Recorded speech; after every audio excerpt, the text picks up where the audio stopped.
What's left on your agenda? I'm thinking of writing a book about intellectuals. Now, there just was a book written about intellectuals. By Paul Johnson. Right. Yes. What would be different about yours? Mine would not be as generous as his. You don't like intellectuals. Oh, I think they're funny in some ways.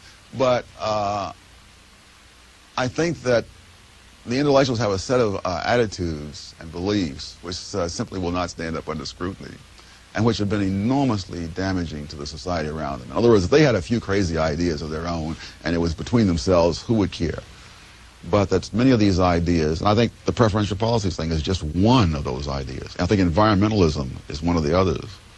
That an enormous sacrifice of the resources, of the well-being of other members of society and so forth are made in order that a little handful of people can feel especially noble and especially wise.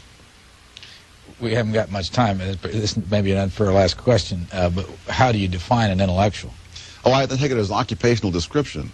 You know, it's people who make their living with words.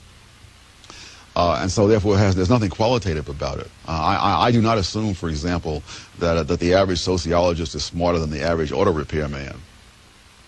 So there's not an honorific term. It's simply a job description, the way you would describe an accountant or a policeman or anything else.